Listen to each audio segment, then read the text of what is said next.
Happy Om Shanti. आइए सदा ही हमारे जीवन में ऐसा आनंद रहे, खुशी रहे, ऐसा सुंदर अवसर रहे। तो इसके लिए हम उस आनंद के सागर, शक्ति के सागर का बाहें फैला करके अभिनंदन करते हैं, स्वागत करते हैं, कोटि कोटि अभिनंदन करते हैं। जो ऐसी सुंदर दुनिया को लाने वाला है, ऐसी सुंदर दुनिया बनाने वाला है, उनकी सब शक्तियों का, माँ भगवती, माँ सरस्वती का भी हम बहुत बहुत दिल से अभिनंदन, प्यारे ब्रह्मा सृष्टि के रचयिता का भी हम बहुत बहुत अभिनंदन करते हैं। संपूर्ण ग्रहों का, दसों दिशाओं का भी बहुत बहुत स्वागत है। प्रकृति के 5 प्रिय दोस्तों का भी बहुत स्वागत है। और इस सृष्टि की जितनी भी सकारात्मक सोच है, इस स्थान पर, इस दिल में बहुत बहुत स्वागत है। आप सभी चैतन्य प्रभु परवानों का, सितारों का बहुत बहुत अभिनंदन है। दूर दराज से आप सभी यहाँ पहुँचे हैं। प्रजापिता ब्रह्मा कुमारी ईश्वरीय विश्वविद्यालय की ओर से आप सभी का हार्दिक अभिनंदन करती हूँ, स्वागत करती हूँ, स्वागत करती हूँ। तीनों लोगों का बहुत बहुत स्वागत है। कोई रह न जाए परमात्मा के इस दरबार में स्वागत के बिना। सभी यहाँ पर हाथ रख करके कहेंगे, मेरा भी भगवान के दिल में, ईश्वरीय परिवार में, इस इंद्र सभा में सदा ही अभिनंदन है। स्वागत करने वालों का भी स्वागत है। इसको बोलते हैं स्वमान। क्या बोलते हैं इसको? स्वमान। अपना भी जो स्वागत करता है तो सब उसका करते हैं। स्वमान का अर्थ है ये कि जो अपनी श्रेष्ठ स्मृति में रहता है तो उसे सब कुछ श्रेष्ठ मिलता है। परिवार भी श्रेष्ठ, जन्म भी श्रेष्ठ, मरण भी श्रेष्ठ और ये जीवन भी श्रेष्ठ। तो आज ये 7वां दिन है भागवत का। पूरी भागवत का सार समझेंगे और पूरी भागवत का सार है राजयोग का अभ्यास, कि हमें वो अभ्यास करना है, वो विद्या सीखनी है जिस विद्या से आप सबके दिलों पर राज कर सकते हैं। उसको बोलते हैं राजयोग। भगवान के दिल पर भी राज, संसार के दिलों पर भी राज और प्रकृति के दिलों पर भी राज कर सकते हैं। उसकी विधि को जानेंगे और विधि से हम सिद्धि को जानेंगे, क्योंकि राजयोग हमें सर्व सिद्धियों को प्राप्त कराता है। राजयोग मौन और अंतर्मुखता में ले जाता है। राजयोग निर्विघ्न बनाता है। राजयोग से ही हमारे भंडारे भरपूर होते हैं। राजयोग से हमारे अनेक जन्मों की हम अधिकारी पद की प्राप्ति कर सकते हैं। राजयोग से हमारा भोजन भी पवित्र बनता है, संकल्प भी पवित्र होते हैं, वाणी भी पवित्र बनती है। राजयोग से आत्मा की ज्योति जगती रहती है, कभी बुझती नहीं। दिन पर दिन उसकी लौ, उसकी रोशनी, उसका तेज बढ़ता रहता है। राजयोग हमें दिव्य पंख लगाता है। लेकिन जिसके पास ये विद्या है, सुनी तो बहुतों ने है और सुना भी रहे हम सभी हैं, लेकिन जिसने इसका बैठ बैठ करके, रात रात भर जाग करके अभ्यास किया होगा, तो सृष्टि के अंत में उसको बहुत भारी सेवा भी मिलेगी और ऊंच पद की प्राप्ति भी होगी। राजयोगी सदा ही सर्व का स्नेही, सर्व का सहयोगी। राजयोगी कभी किसी की भावनाओं का कत्ल नहीं करता।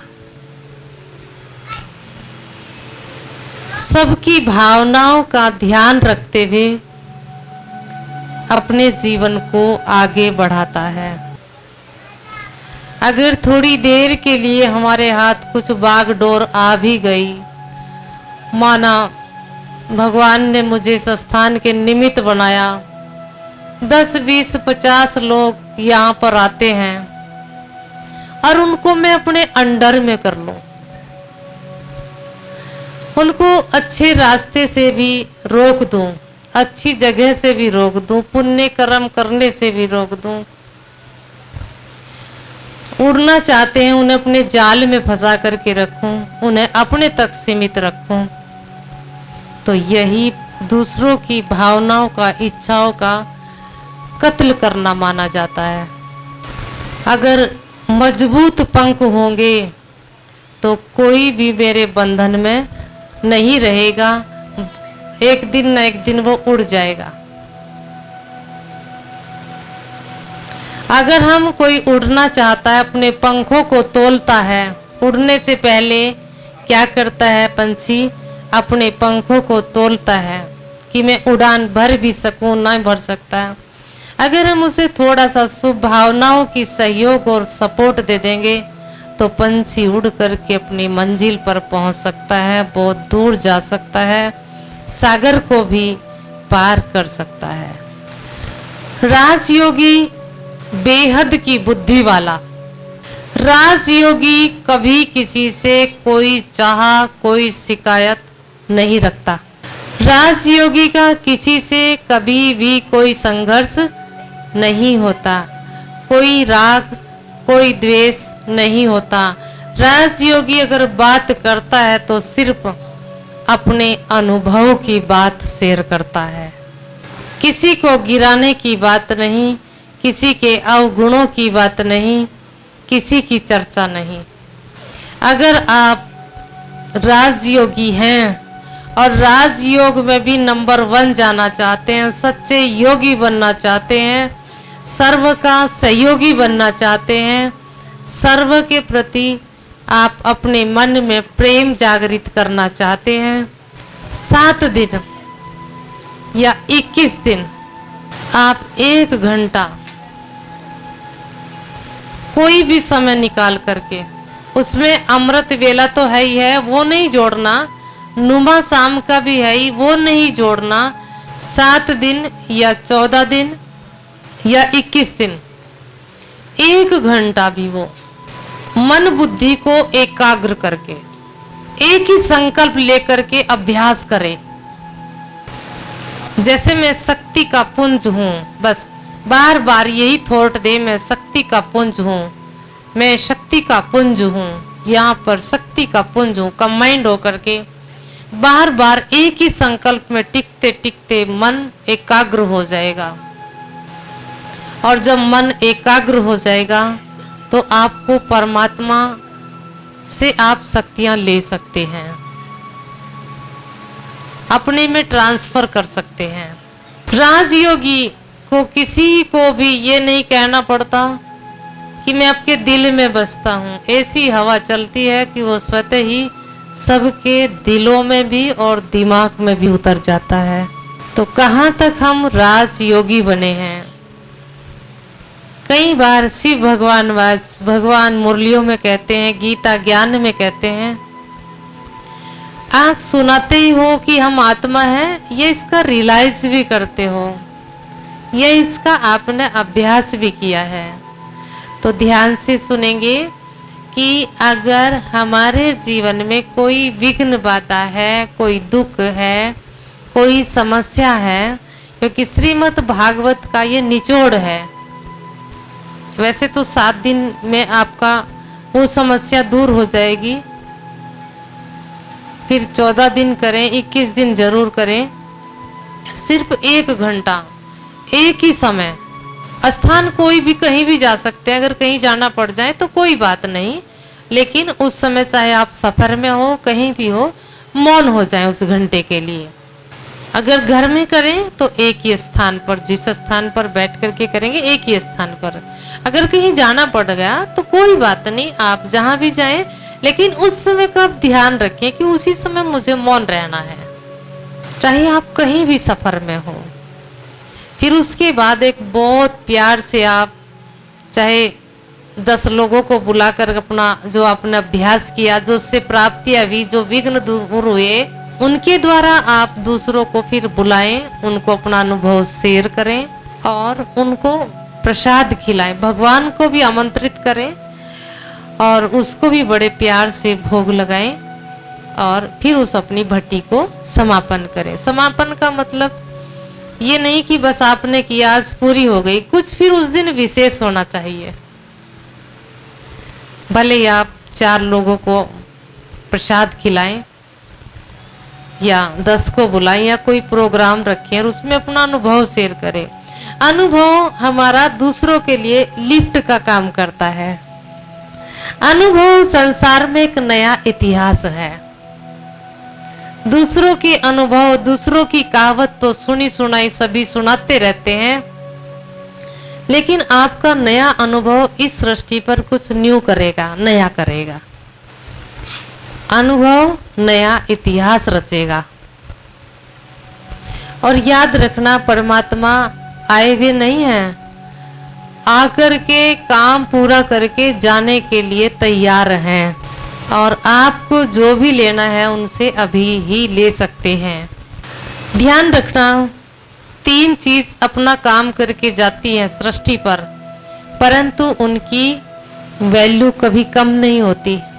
नंबर 1, भगवान अपना कार्य करके जाता है, वो भगवान भगवान ही रहेगा, परमात्मा परमात्मा ही रहेगा, सदा एवर प्योर है, सदा एक जैसा है, एक रस है, कभी परिवर्तन नहीं है उसमें, अपना काम करके चला जाता है। दूसरी बात है महान आत्मा। महान आत्मा भी कहीं भी जाती है, कहीं भी जन्म लेती है या कहीं भी अपना भाव प्रकट करती है परमात्मा के प्रति, तो वो भी हमें युक्ति विधि बता करके, हमारे जो जीवन में हम भटक रहे राह बता करके वो भी चले जाते हैं। रमता योगी है। योगी ज्ञानी क्या होता है? रमता योगी, आज यहाँ आज वहाँ आज वहाँ, जैसे बहता पानी, वही सच्चा योगी भी है।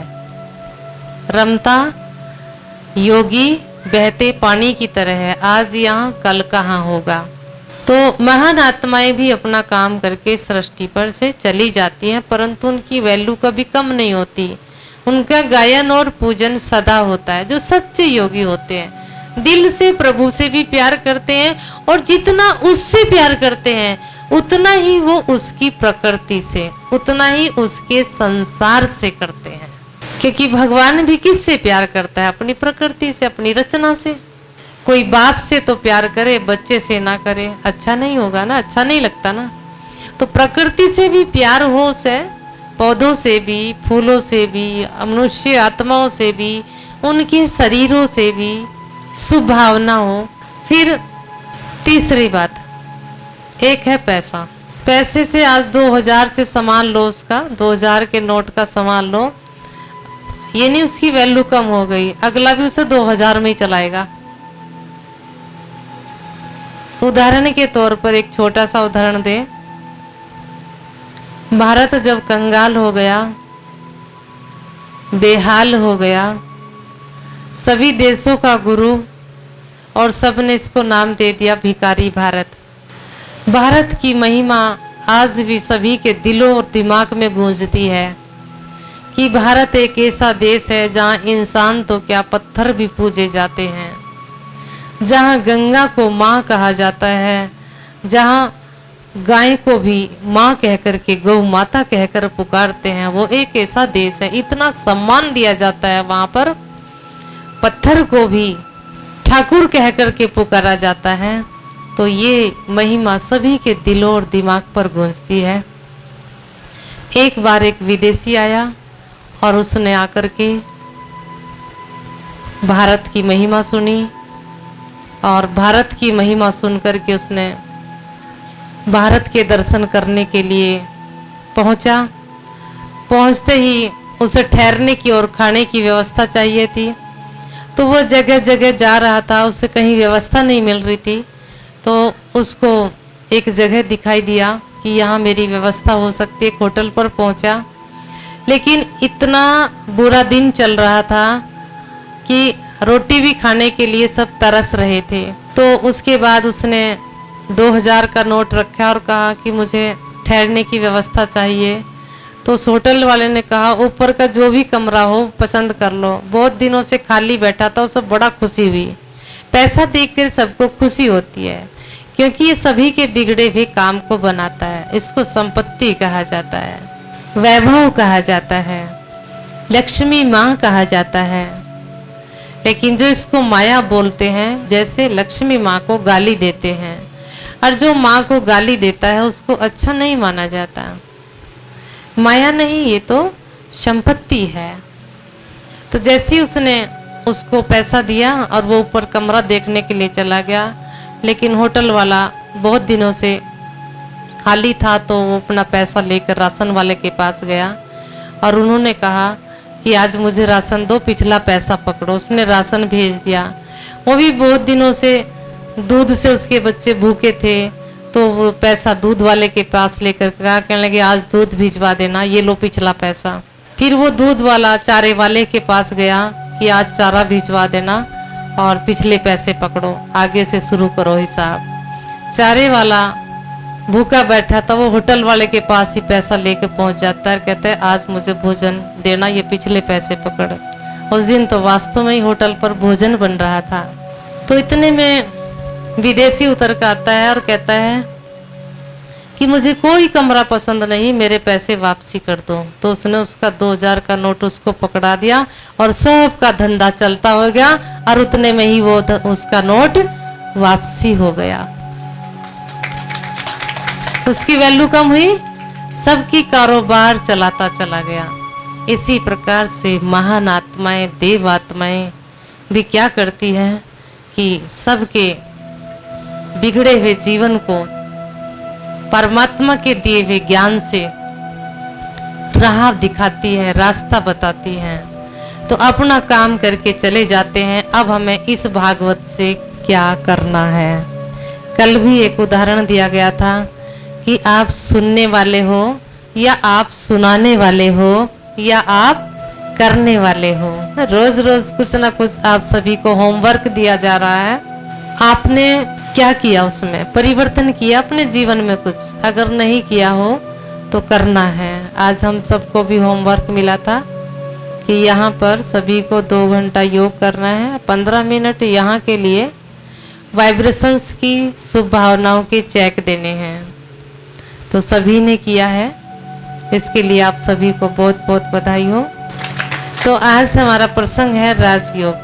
जिसने सभी राजों को जान लिया हो, सभी रहस्यों को जान लिया हो, परमात्मा को जाना नहीं बल्कि पहचान लिया हो। जो परमात्मा को पहचान लेता है, बस उसका संबंध एक परमात्मा से ही हो जाता है, परमात्मा के कार्य से, परमात्मा की कारोबार से ही वो रिलेटेड हो जाता है। उसको और कुछ काम ही नहीं।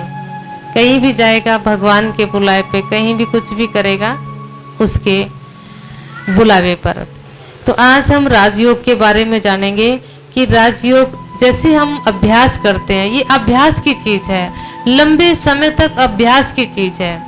और अभ्यास में सबसे पहले क्या करना है, स्वयं को देखना है। बहुत हल्के से अभ्यास से, खुले नेत्रों से हल्का सा प्रयास करना है अपने को देखने का कि ये ड्रेस है और इसमें मैं बैठी हुई मूर्ति चमक रही हूँ मस्तक के बीच। ये अभ्यास करते करते करते करते आपको अनेक बंधन आपके टूट जाएंगे।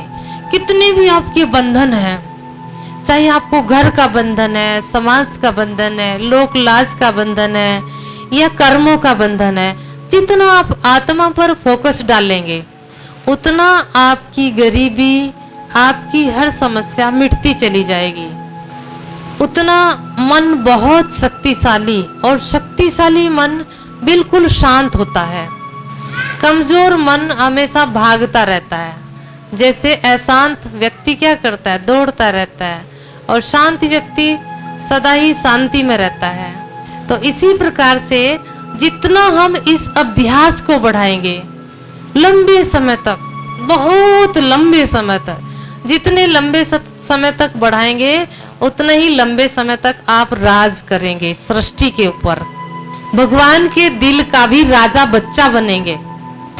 ऐसे नहीं कि हम किसी की बुराई करके भगवान के दिल पर राज कर सकते हैं। ये हमारी नेचर है, 2500 से संस्कार हो गए हैं। लेकिन आज आप सभी प्रतिज्ञा करेंगे, क्योंकि प्रतिज्ञाओं से हमारा जीवन बहुत शक्तिशाली बनता है, और विशेष अवसरों पर की गई प्रतिज्ञा हमेशा आपके जीवन में काम आती है। सिर्फ और सिर्फ एक छोटी सी बात, आप वाणी की प्रतिज्ञा करेंगे। मन में कुछ चले तो चले, कोई बात नहीं, आप वाणी की प्रतिज्ञा करेंगे कि इस मुख से कुछ भी हो जाए, मुझे कभी किसी की बुराई नहीं करनी है।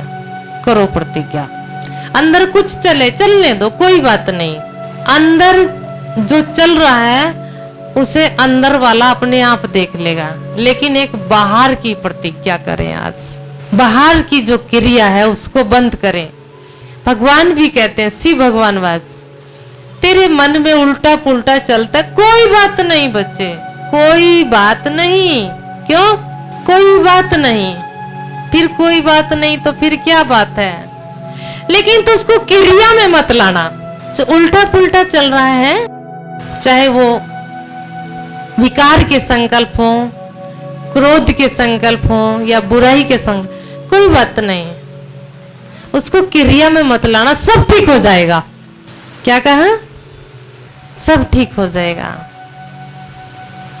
तो आज के बाद क्या है, कुछ भी चले तो चले, कोई बात नहीं, लेकिन क्या करना है, उस लफ्जों को, उन शब्दों को, किसी की बुराई हम देख भी लें तो क्या करना है, वाणी में नहीं लाना है। बस अंदर की बात को तो अंतर आमी ठीक कर लेगा, लेकिन बाहर अगर वायुमंडल पर बात चली गई फिर वो ऐसे ऐसे पहुंच जाती है जैसे मोबाइल से कनेक्शन से, जिससे हमारा कनेक्शन जुड़ा उसकी बात हमारे तक आ रही है। फिर वायुमंडल की फैली हुई बात को कोई भी रोक नहीं सकता। जो बात फैल गई तो फैल गई, चाहे वो अच्छाई की फैल गई, अब कोई कितनी बुराई डाल ले कोई प्रभाव नहीं होने वाला, क्योंकि वो तो दिल और दिमाग तक उतर गई। अगर बुराई की भी फैल गई तो फैल गई, मैं कितना भी पालिश और मालिश करूं उस पर कुछ होने वाला नहीं है। तो अंदर की बात को तो अंतर्यामी संभाल लेगा, लेकिन बाहर वायुमंडल के पास चली गई तो वायुमंडल तो सबको बता देगा। और वायुमंडल की अशुद्ध किया तो इसका आपको रिटर्न है शारीरिक रोग। वायुमंडल को शुद्ध करने के लिए कल ही बताया था कि ओम ध्वनि सबसे बढ़िया हवन है, सबसे अच्छी अगरबत्ती है, सबसे अच्छा सेंट है, सबसे अच्छा फूल है। तो वायुमंडल जब हम दूषित करते हैं तो प्रकृति प्रकोप आते हैं। और मैंने दूषित किया, जब प्रकृति प्रकोप आता है तो वो अनेकों को पीस करके चला जाता है, निमित्त उसके मैं बन जाती हूँ। उन सब के पाप का कारण मैं आत्मा बन जाती हूँ, क्योंकि वायुमंडल को मैंने गंदा किया ना, मेरी वजह से उसको क्रोध आया। क्रोध आया तो क्या तूफान आएगा, बाढ़ आएगी, बमबारी होगी, भूकंप आएंगे, बिजली गिरेगी, बादल फटेंगे, आग बरसेगी अंबर से, लेकिन निमित्त मैं बनी हूं उसको क्रोध दिलाने के। तो वायुमंडल का आज से पूरा ध्यान रखें, क्योंकि आप हो राजयोगी। अच्छा, एक बात और, कईयों की समस्या होती है, शायद आपकी भी हो, शायद मेरी भी हो, पता नहीं। शिव भगवान वाच इतना पढ़ाते पढ़ाते भगवान ने हमें, इतने दिन हो गए, फिर भी हमारे से मोटी मोटी तो छूटे हैं या नहीं छूटे हैं, वो तो उसके पास रिजल्ट है। मुझे भी अपनी रिपोर्ट का पता नहीं, दूसरे की क्या मुझे पता होगा। एक प्रॉब्लम सबकी आती है कि भगवान के बनकर के भी हम क्रोध करते हैं। क्रोध क्या है? पहले स्वयं का पुण्य जलता है, फिर वायुमंडल को गंदा करता है, फिर सामने वाले को जलाता है बिन अग्नि के। क्रोध अग्नि सबसे तीक्ष्ण अग्नि है। अच्छा, अगर किसी को आता भी है, उस पर एक बात का रहम करेंगे आज से आप। शिव भगवान वास भगवान ने कहा है, हम भगवान के बने हैं, हमें क्रोध आता है, तो उसका कारण क्या है और निवारण क्या है, उसका फायदा क्या है। भगवान ने कहा, काम क्रोध लोभ मोह अहंकार को आपने जीतना है। अब वो रूहानी सर्जन आया है, इंजेक्शन लगा रहा है, और अंदर है बीमारी को। आपको बहुत गुड फीलिंग आएगी इस बात को सुनने से। अंदर है बीमारी, लेकिन हम ठीक कब होंगे? जब हमारे अंदर की बीमारी कहाँ होगी? बाहर होगी, तब हम ठीक होंगे। अगर वो अंदर ही रहेगी, जैसे अंग्रेजी दवाई क्या करती है, रोग को दबा देती है, खत्म नहीं करती। आज फिर उसी देसी इलाजों पर लोग आ रहे हैं, उसी प्रकृति पर आ रहे हैं घूम करके। तो पूजा पाठ बीमारी को दबा देता है, लेकिन राजयोग का इंजेक्शन बीमारी को बाहर निकालता है।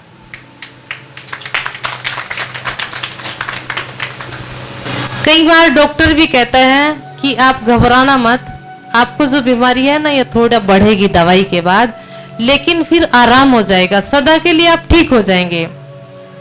तो कोई क्रोध भी करता है तो आपको उस पर खुशी मनाना है, यह तो ठीक हो रही है आत्मा, इसकी बीमारी बाहर निकल रही है, मेरे द्वारा इसकी बीमारी बाहर निकल रही। वाह जी वाह! क्रोध करना माना उसकी अंदर की बीमारी बाहर आ रही है मेरे द्वारा। तो उस पर क्रोध करना चाहिए या खुशी करनी चाहिए?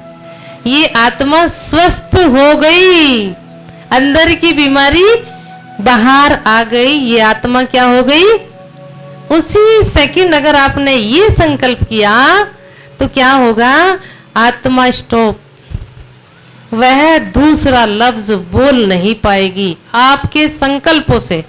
एक बार की बात बताएं, जब बड़े प्रोग्राम होते तो परीक्षाएं भी कई बार बड़ी बड़ी आ जाती है। कोई फेल हो जाता है, कोई पास हो जाता है, कोई एडमिशन हो जाता है, कोई विद्यालय से ही निकल जाता है। ऐसे मैंने बहुत अनुभव किए। तो एक बार प्रोग्राम था और उसमें परीक्षा आई। हम कोई भी प्रोग्राम करते हैं उससे पहले हम कम से कम 7 दिन की पहले तपस्या करते हैं, मौन अखंड तपस्या। प्रोग्राम की तैयारी भी हो और तपस्या भी हो। तैयारी में सब क्या है कि तपस्या भूल जाते हैं, लेकिन हमने नियम बना रखा है कि जब भी हम प्रोग्राम करेंगे उससे पहले 7 दिन की तपस्या करेंगे अखंड, तब प्रोग्राम करेंगे। तो अखंड तपस्या करके प्रोग्राम का दिन था। सुबह सुबह जैसे सेटिंग चलती है, ये यहाँ रख दो, वहां रख दो, वहां रख दो, ऐसे ही सामान रख रहे थे। सोफा यहाँ रख रहे थे, कुर्सी यहाँ रख रहे थे। तो एक भाई आया, बड़े जोर से चिल्लाने लगा, आपने इसको यहाँ पर क्यों रखा? तो मैंने एकदम कहा, क्योंकि तपस्या से जब उठता है तो उसे सब कुछ क्लियर हो जाता है। शायद तपस्या ना करते तो हम उलझ करके मर जाते। तो एकदम मैंने कहा, अंदर से फीलिंग आई, अच्छा भगवान के प्रोग्राम में माया भी आई है। मैंने अंदर मन से ही कहा, यहाँ भगवान का निमंत्रण है, भगवान के बच्चों का निमंत्रण है, आपका निमंत्रण नहीं है। आप बिन बुलाए आए हो, आपका आमंत्रण नहीं। तो जैसे ही मैंने ये संकल्प किया, वो भाई जो शब्द बोल रहा था उसको पूरा नहीं कर पाया। आधे शब्द से ही उसकी वाणी ऐसे होगी जैसे किसी ने टेप लगा दी हो। तो कई बार हम सोचते हैं सामने वाला व्यक्ति ऐसे बोल रहा है, लेकिन वो क्या है, वो नहीं, उसके ऊपर किसी ने कब्जा किया आकर के। तो कभी भी ऐसी परिस्थिति आपके सामने आए तो कहे यहाँ तो भगवान का निमंत्रण है, आपका निमंत्रण नहीं। उसी सेकंड वो हमेशा के लिए आपके जीवन से चली जाएगी। और जिस दिन से ये अनुभव किया, ये अनुभूति हुई, उस दिन से माया नहीं आई। ये कई साल की बात होगी, प्रोग्राम में तो आई नहीं। तो हम पहचानने की आंख हमारे पास हो, परख शक्ति, सहन शक्ति, सामना करने की शक्ति, और ये उसी को प्राप्त होती है। तभी तो अष्टभुजाधारी दिखाया ना दुर्गा को। ये जब भी आती हैं जो राजयोग का अभ्यास करता है, जो ना कभी नियम से करते हैं, उसके पास परख शक्ति, सहन शक्ति, सामना करने की शक्ति, समाने की शक्ति, ये शक्तियां नहीं होगी। जैसे अभी उदाहरण बताया कि क्रोध को अगर हमने समझ लिया तो बीमारी ठीक हो रही है। तो आप में कौन सी शक्ति आई है? समाने की भी शक्ति आई है, सहन करने की भी शक्ति आई है। आप सागर समान, आपका विराट हृदय है। तो आज सभी हम प्रतिज्ञा करेंगे इस भागवत के समापन पे। दोनों हाथ आगे करेंगे और कहेंगे, परमात्मा को हाजिर नाजिर जान, हम मीठे बच्चे प्रतिज्ञा करते हैं, आज के बाद अपने मुख से किसी की भी बुराई नहीं करेंगे, निंदा नहीं करेंगे, चुगली नहीं करेंगे। इस मुख से सदा रत्न ही निकालेंगे और रत्नागर से, जादूगर से सदा मिलन मनाते रहेंगे। हैप्पी ओम शांति। अब इस प्रतिज्ञा को सारे शरीर पर लपेट लो। 3 दिन प्रतिज्ञा को ताजा रखना है। किसी की बुराई भी दिखाई दे तो उसको हमें शुभ संकल्प देने हैं उस आत्मा को। किसी को बिना बताए शिव बाबा को साथ लेकर के उसको अवगुण की जगह गुण देखना है, उसमें गुणों का दान देना है। तो प्रतिज्ञा बहुत बहुत बार हमें सपोर्ट दे देती है, सहारा देती है। प्रतिज्ञा ऐसी चीज है। तो राजयोग हमारे जीवन में जब भी आ सकता है जब हमारा भोजन पर भी कंट्रोल हो, बहिर्मुखता पर भी कंट्रोल हो, हमारे जीवन में इच्छाएं भी कम हो। दूसरों के लिए जो भी इच्छा करेंगे भगवान उतना नहीं देगा आपको। आज का भी अनुभव होता रही, आज का भी भगवान आपको उतना नहीं देगा, उससे पदम गुणा आपको देगा। अगर आपने किसी को भावना रखी मुझे एक पैसा देना है, निस्वार्थ भाव से इस आत्मा का कल्याण करना, इसको जरूरत है, तो भगवान आपको पदम गुणा देगा। अगर स्वेच्छा के लिए, क्योंकि भगवान ने हमें इस संसार में जो भी दिया है पेट भरने के लिए दिया है, पेटियों में रखने के लिए नहीं दिया। पेट तो मनुष्य का भर जाता है, परंतु जो पेटियां भरनी शुरू कर देता उसका कभी पेट नहीं भरता। तो वो इच्छाओं से भी ऊपर उठ जाता है। इच्छा है तो सिर्फ विश्व कल्याण की, और विश्व कल्याण के लिए भगवान इतना बरसता है, इतना बरसता है, इतना बरसता है, आप कभी सोच भी नहीं सकते। अगर आपके पास जो है, आप जहां भी हैं, जिस भी क्षेत्र में हैं, मेरे किसी की धन की जरूरत है तो मैं उसका सहयोग करूं, परमात्मा सदा आपका सहयोग करेगा, सदा। एक बार शिव बाबा ने मुझे एक जादू मंत्र बताया, मैं आपको बताना चाहती हूँ, आप भी उस जादू मंत्र को जरूर करें। वो क्या था? भगवान ने कहा, देखो मैं सर्व का दाता हूँ, सबको देने वाला हूँ, परंतु मैं एक सैंपल और एग्जाम्पल चाहता हूँ इस सृष्टि पर। आप बनेंगे? जी बाबा, लेकिन ऐसे नहीं, ऐसे ऐसे डुगडुगी हिलाने से काम नहीं चलेगा, आपको उसको प्रैक्टिकल करना पड़ेगा। तो भगवान ने कहा, अगर तुझे मेरा पूरा सहयोग चाहिए, हर कल्प हर जन्म पूरा, फुल सहयोग। तो दो बातें अपने जीवन में याद रखना, नहीं प्रैक्टिकल करना। तो बताएं वो दो बातें। शिव बाबा ने कहा कि बच्चे सर्व का स्नेही बनना, सर्व का, भूत आत्मा का भी प्यार करना है और सर्व का सहयोग करना है। तो तुझे मेरा फुल सहयोग सदा रहेगा, फुल सहयोग। हम रिटर्न में कुछ नहीं चाहिए, मैंने इसका किया ये मेरा करे, नहीं, करना है। भगवान ने कहा ना मुझे करते जाना है, करते जाना है, करते जाना है। आज हम जिनके साथ रहते हैं उनके साथ भी नहीं सहयोग कर सकते, उनको भी स्नेह नहीं कर सकते। तो क्या सीखा जीवन में, बुद्धि में क्या भरा है आपने? जो भगवान ने दिया वो भरा है, या फिर रबड़ की तरह बातों को खींचना सीखा है, स्प्रिंग की तरह बातों को खींचना सीखा है, बुराइयों को खींचना सीखा है? क्या भरा है? अगर उन आत्माओं को भी स्नेह और सहयोग की अनुभूति नहीं होती तो आपने भगवान का दिया हुआ इस पात्र में नहीं भरा, खाली है, पात्र खाली है। उन्हें मेरे स्नेह की, सहयोग की अनुभूति हो, फील करें, मेरे साथ का सहयोग फील भी करें, और जब मैं कहीं दूर चले जाऊं तो भी फील करें कि वो प्यार, वो मौसम, वो वायुमंडल क्या था, अब क्या है। अनुभूति करे वो आत्मा, दूर जाते एकदम अनुभव करे कि रौनक और रमणीकता और सुंदरता, भव्यता, दिव्यता उन आत्मा से है हमारी। ऐसा हमारे दिल से निकले, ऐसा हमारी भावनाओं से निकले। तो आपको भी आज के बाद क्या करना है?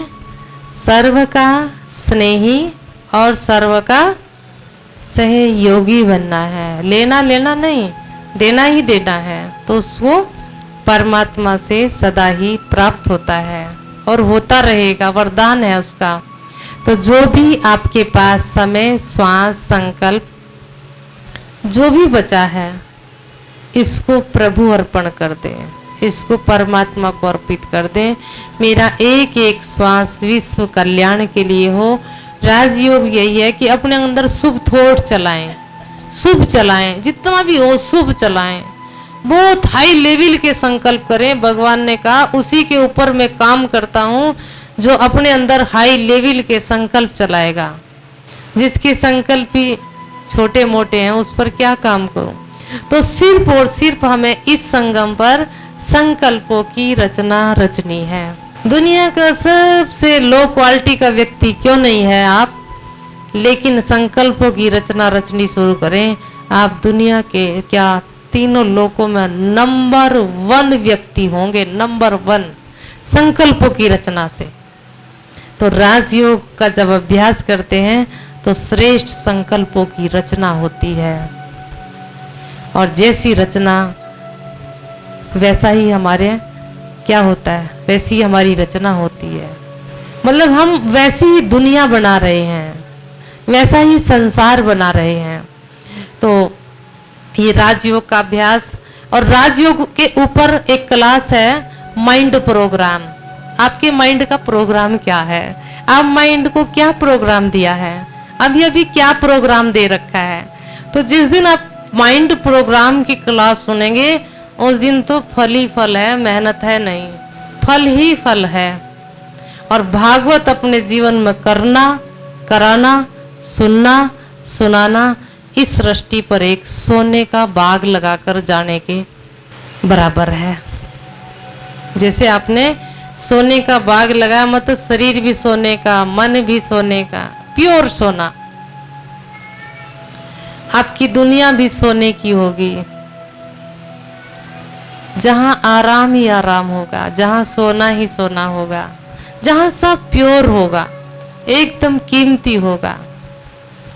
ऐसी दुनिया आपको प्राप्त होगी। तो आप सुनने सुनाने तक सीमित नहीं रहें, इसका बहुत अभ्यास करें, तब हम बुराइयों से छुटकारा पा सकते हैं। नहीं तो दुनिया की और परमात्मा की भी कोई ताकत नहीं कि हमें इस बीमारी से छुड़ा दे।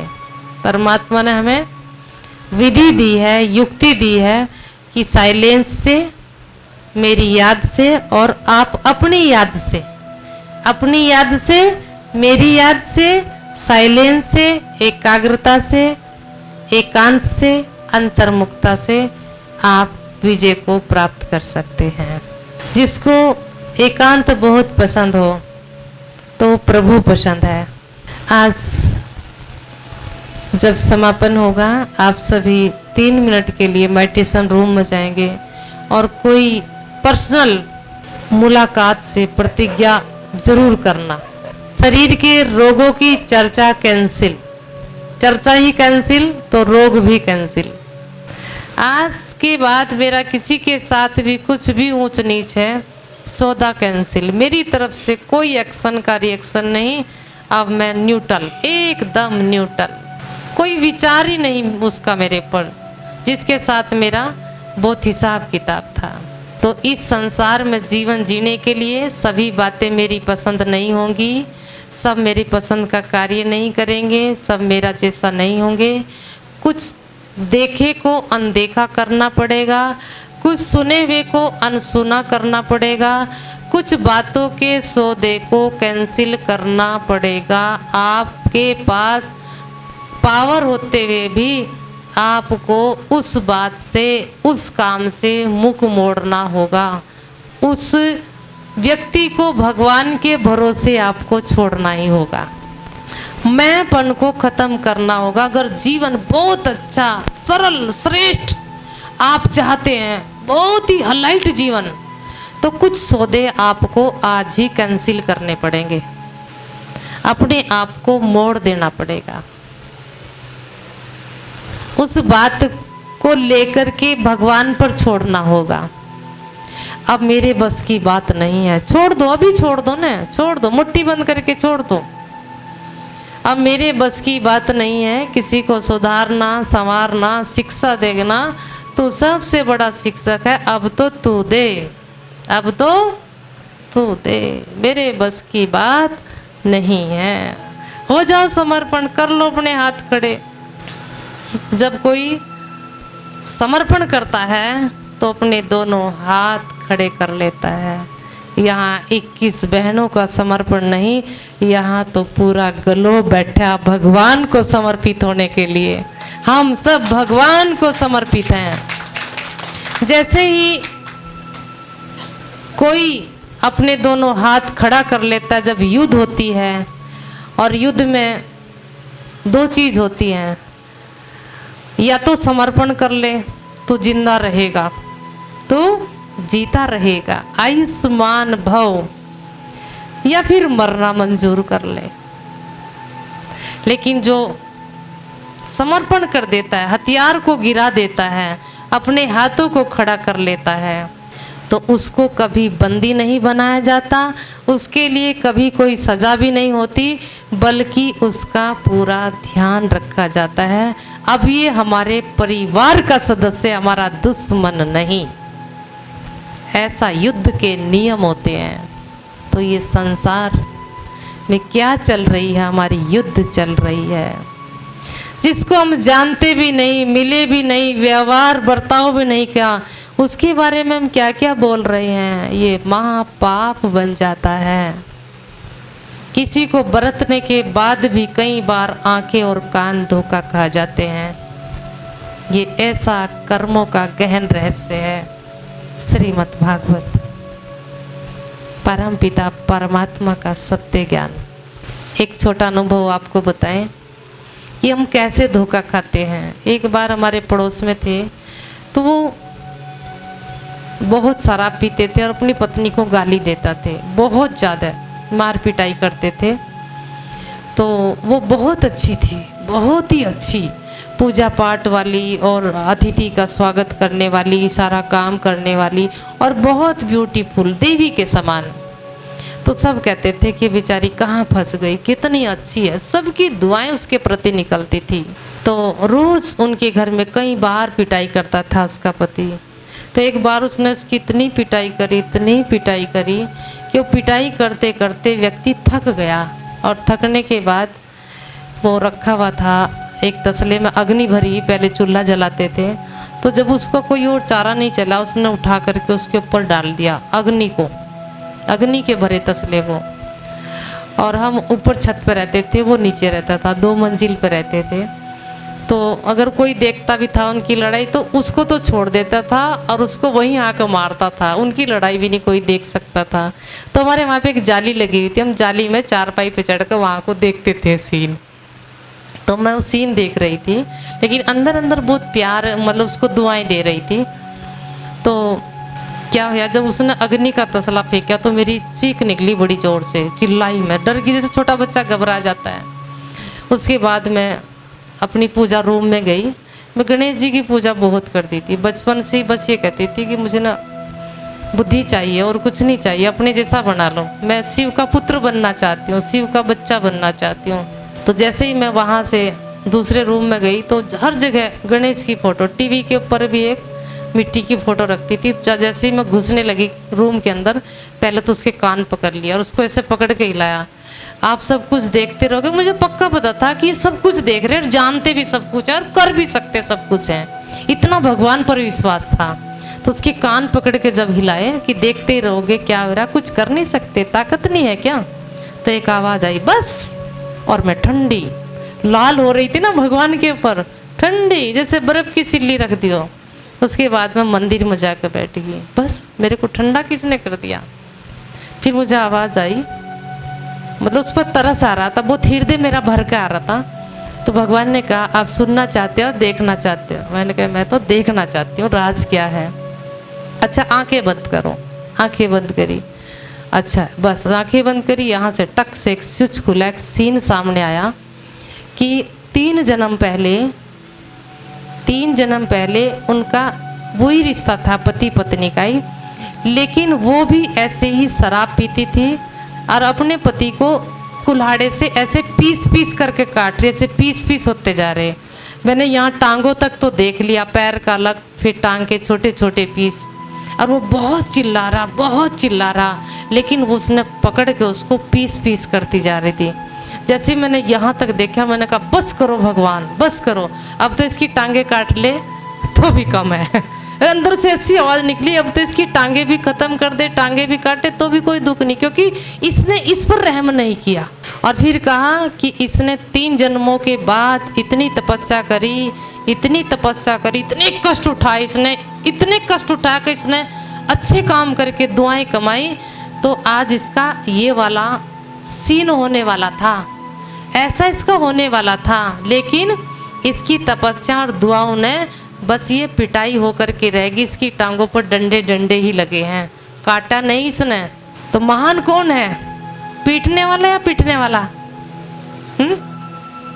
पीटने वाला महान है, उसने काटा तो नहीं, डंडा ही तो मारा है। तो ये है कर्मों की गहन गति। आंखों से देख करके भी धोखा खा जाते हैं, क्योंकि उसके पास तो पूरी पिक्चर रखी हुई है। किसी पिक्चर को आप एंड में देखो, क्या कहोगे, हाय बेचारा पिट रहा, क्या कहेंगे, देखिए बेचारे को कैसे मार रहे। और पिक्चर को शुरू से देखेंगे, क्या कहेंगे, और लगे, अरे और लगे, इसने पूरी पिक्चर में दुख दिया, इसको और मारो, कूद देंगे। क्या करते हैं, पूरा उसमें सोफे में तकिए में गुस्सा मारते, अब आया मजा तो, अब आया मजा तो भगवान भी सृष्टि की पिक्चर को जानता है, वह न्यायकारी है, दया का सागर है, रहम का सागर है, वह समा का सागर है। तो यहाँ किसी के बारे में कुछ नहीं कहा जा सकता। जो भी जिसको मिल रहा है वास्तव में वह उसी का पात्र है, उसी के लायक है, ये भगवान का नियम है। तो आंखों देखी भी कोई बात का हमें पता नहीं होता, इसलिए किसी के बारे में कुछ नहीं कहना है। अगर कहना है तो परमात्मा के बारे में कहना है तो कोई अपना अनुभव कहना है, बाकी और शब्दों के लिए और बातों के लिए अपना मुख बंद कर ले, नहीं तो बहुत बड़ा घाटा होगा। हम ये भी नहीं कह सकते ये अच्छा है, ये बुरा है, ये भी पाप है। भगवान को पता नहीं कौन अच्छा कौन बुरा, ऐसे उसने पिक्चर बना करके रख दी। मेरे लिए जो हुआ है वही होना चाहिए था, जो होगा वो मेरा ही किया हुआ मुझे मिलेगा।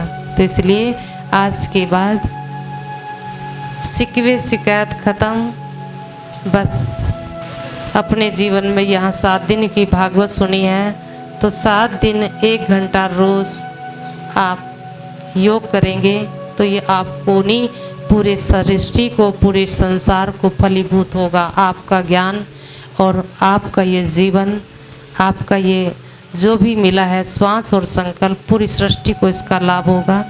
तो जो भी सुन रहे हो अपने जीवन में 7 दिन की भट्टी इस भागवत को सुनकर के ज़रूर करें, शुभ भावनाओं का दान दें। इसी में हमारा और आप सबका कल्याण समाया हुआ है। लेकिन जो आपको अच्छी लगे वह दूसरों तक अवश्य पहुंचाएं। बस इस भागवत की यही फीस है। जो अच्छा लगे अपने जीवन में अप्लाई करें और दूसरों को अवश्य बताएं। जो अच्छा नहीं लगा फुल स्टॉप। ओम शांति।